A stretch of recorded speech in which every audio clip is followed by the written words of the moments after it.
but I believe that we have fundamentally kept faith with the promises that we made pre-election.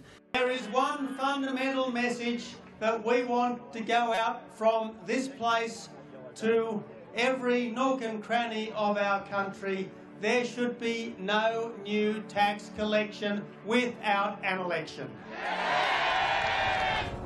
No cuts to education, no cuts to health, no change to pensions, no change to the GST, and no cuts to the ABC or SBS.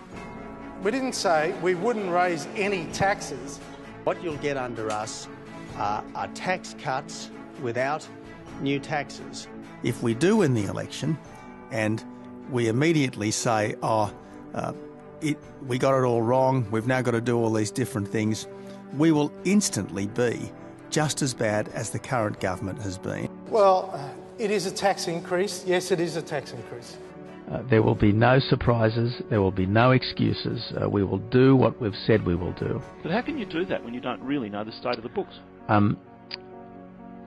The fact is that the most important thing I can do for our country in coming months is to ensure that it is possible once more to have faith in your polity, to have faith in your government, and that means keeping commitments. I've been very careful about making too many commitments in this election campaign, Neil. They're modest, they're understandable, and above all else they're achievable, and we can do what we have said we will do, regardless of the circumstances that we might find ourselves in 6 months or 12 months down the track. Gee whiz, I wish the other mob had told us how bad the budget was. Should the coalition win the election, there will be no nasty surprises and there'll be no lame excuses. No surprises and no excuses. We have a very serious problem here, a problem where we were living beyond our means. No excuses. Well, Tony Abbott feels with conviction we will not have a new tax. In any way, shape or form, we won't have a new tax. A month later, you do.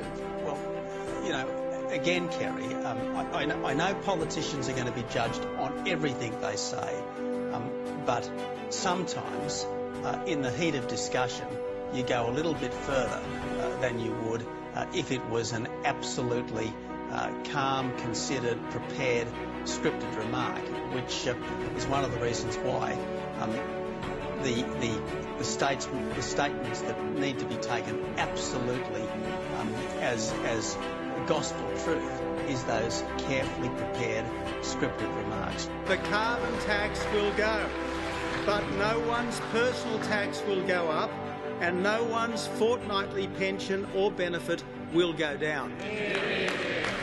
Well, there are only 2 tax adjustments of any substance. Is that what we're going to call them now? Of any substance. So any tax changes, if you like, or whatever you'd like to call it. New taxes. But whatever you'd like to call it, there's 2. You know, there's actually fewer than any of the previous budgets from the previous government. And there'll be no lame excuses. They're still that's taxes. a good sign. I don't need to teach you, Treasurer, sure. what a tax is. You know that a co-payment, a levy and a tax are all taxes by any other name. Am I correct? Yes. So there are new taxes in your budget. There are increases in taxes. New taxes in your budget. So all your promises that you're announcing during this election campaign, they will be implemented in full. That's a rock-solid commitment? I will do what I say we will do.